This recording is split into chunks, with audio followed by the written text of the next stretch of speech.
inasema hivi, wote mnataka kura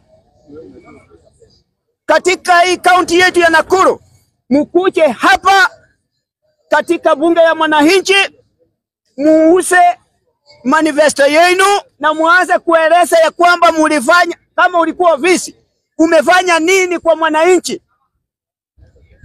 Kama mwananchi katika eneo yako aliamuka, akacha kwa parapara, akaandamana na akarudi na akiwa na majeraha, sioni kama wewe unastahili uongozi.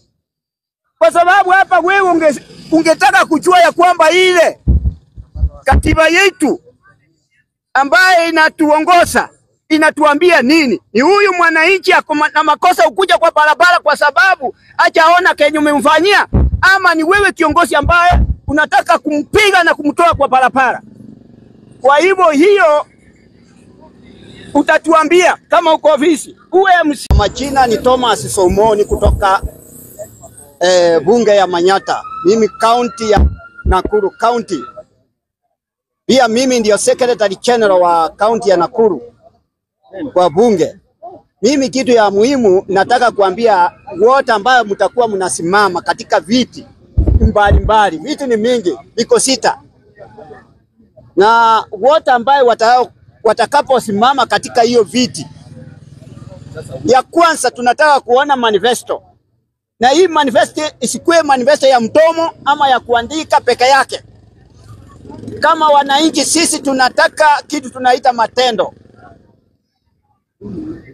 Na tukisema hivi, kwanza kabisa nikisema hivi, ama sisi wale ambaye tuko kutoka bunge ya kaunti ya Nakuru, bunge ya wananchi, nasema hivi, wananchi wa Chirecheste wengi, sana sana vijana Chirecheste wengi, kwa sababu hii ndio msimu wa kuchirecheste kama wapiga kura, ili mulete mwelekeo mahali hiko na mchukue parapara ambaye inaonekana kama ile ya Malawi. Simuliona Malawi juzi, vijana wakasema ni huyu, na ikawa hivyo. Unajua Kenya kilitendeka Malawi, nitarudishia Musalia Mudavadi ambaye mwenye kila wakati anakisimama anasema rais mwenye mamlakani amepanga mambo ya muhula wake wa pili. Ni vingumu sana. Pole kwako Musalia, wewe uko kasini na bibi yako uko kasini, jirani yako hayuko kasini. Vijana katika eneo yako ya Vihiga hawako kasini. Unajua Kenya imefika mahali tunasoma, watu vijana wanasoma lakini kazi hakuna. Kwa hivyo vijana kwanza kabisa, enda mchirecheste kama wapiga kura. Kwa hivyo patala ya Musalia kusimama kusema rais hawezi toka katika kipindi yake ya kwanza, tunamwambia hivi, hiyo labda ilikuwa miaka yako, lakini watu wanaenda wakierefuka. Nchi za Kiafrika walikuwa wanasema rais hawezi enda kipindi ya kwanza. Angalia Malawi. Kwa hivyo vijana wa Kenya wote, usikue kuweka mtomo kama una kitambulisho na ucha Chirecheste kama mpiga kura. Ingine mimi nataka niseme ni hii, wote ambaye mnataka kuenda kuuliza kura, leta manifesto yenu katika kwa mesa, ili wananchi wajue ni nini mnaenda kuwafanyia. Unajua tumetulumiwa sana. Tuliambiwa hii manifesto yangu nikichukua kura nitafanya hiki na hiki na hiki.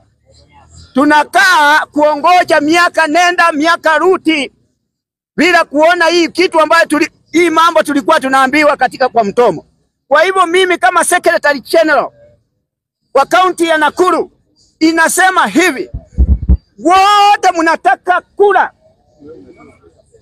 katika hii county yetu ya Nakuru, mkuje hapa katika bunge ya mwananchi, muuse manifesto yenu na muanze kueleza ya kwamba mulifanya, kama ulikuwa ofisi, umefanya nini kwa mwananchi. Kama mwananchi katika eneo yako aliamuka, akacha kwa parapara, akaandamana na akarudi na akiwa na majeraha, sioni kama wewe unastahili uongozi.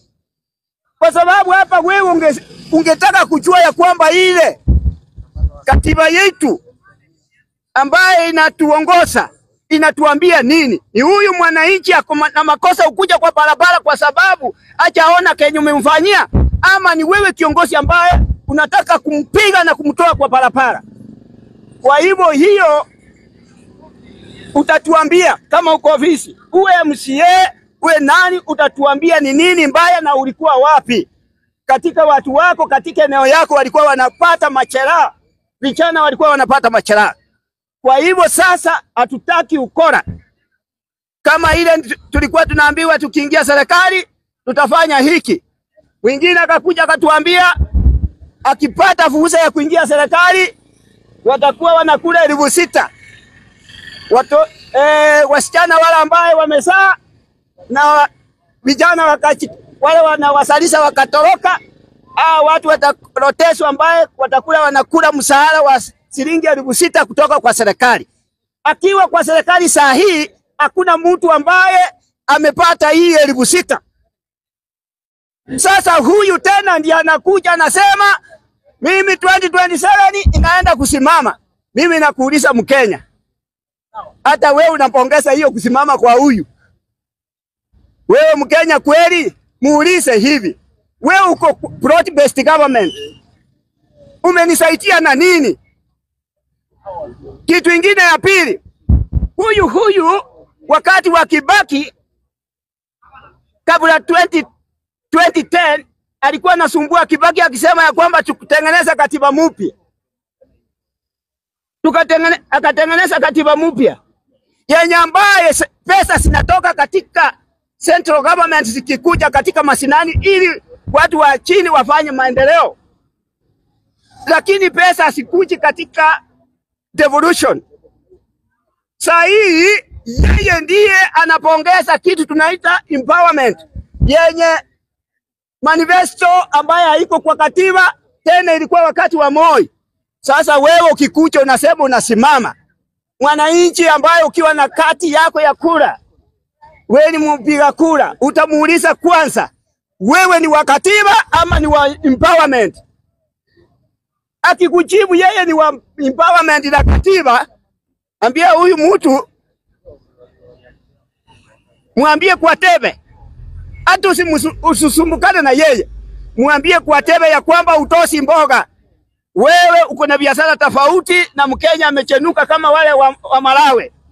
Kwa hivyo tunataka hati ama manifesto ikuwe manifesto mzuri. Mimi tangu nilianza kupiga kura, niko na mtu mmoja mwenye ameandikia mimi, aliniandikia one time manifesto mzuri, anaitwa Kenneth Matiba. Ule marehemu Kenneth Matiba 92, kama ulisoma ile manifesto yake ilikuwa manifesto clean, na Matiba yenyewe alikuwa mchabakasi. Imposa akampigia kura na akapata kura mingi sana. Kwa hivyo raundi hii wachana mambo ya ukabila, ati huyu ametoka kutoka jamii ndogo, huyu ni fulani, huyu ni fulani, huyu ni fulani. Kenya tunataka saa hii ni kasi, ni manifesto inaandamana na ile kasi ambayo unaenda kufanyia wananchi. Na ukikosa kufanya hiyo kasi, ukiandika manifesto hapa na ukose kufanya hiyo kasi, ndugu yangu, dada yangu, kama uko ofisi, tutatumia sheria kukufukuza kutoka hiyo ofisi, kwa sababu ofisi ya sisi ndio tunaachili na sisi ndio tunafuta, kwa sababu sisi ni wananchi. Nikimalizia kusema hivi, kuna msoso katika kaunti ya Kisii, msoso ambayo unasema wengi wanataka Mumai Monyonka na wengine wanataka Simbarati. Kwanza kabisa, nyinyi watu wa Kisii, nataka kuhakikishia bila kuwaficha. Wacha kupoteza kisasi ambaye kinakuja. Huyu Onyonka si mfanyikazi, si mtendakazi huyu. Huyu ni mtu wa mtomo. Huyu si mchabakasi. Mchabakasi ni huyu gavana. Mwambie kama mnaona nguo ndio mbaya anavaa, upatilishe nguo zake, mrudishe nyumbani, avae zile nguo ambayo mnataka, amalize kipindi yake ya pili. Kwa sababu huyu jamaa alitufukuzia wakora 800 ghost workers ambaye hawakuwa katika orodha lakini wanakula msahara. Na huyu jamaa alikuwa pale anaitwa Ngwae, ni ndugu Onyonka. Nyinyi watu wa Kisii kweli? Nyinyi kweli kama mnalotesa Onyonka kuwa kwenda kuwania hiyo kiti ya ugavana? Kweli? Kweli? Inawasi kwa sababu natoka pande hiyo. Inawasi iwe lakini sio Onyonka. Kama mkitaka mabadiliko iwe lakini sio Onyonka. Onyonka hata baba yake hakufanya chochote. Ni mmoja wa wale ambao walikuwa wanapigana kuangusha Kisii. Kwa hivyo hakuna haja kuleta kama baba yake hakufanya kazi, kijana atafanya kazi. Si wanasemanga hivi, kama papa kama kijana yake, kama mama kama msichana wake. Kwa hivyo na wasi mufanye uamuzi wa busara watu wa Kisii, na muonyeshe ya kweli muko pamoja, lakini sio Onyonka katika hiyo kiti ya county. Yeye atosi mboga. Asanteni sana.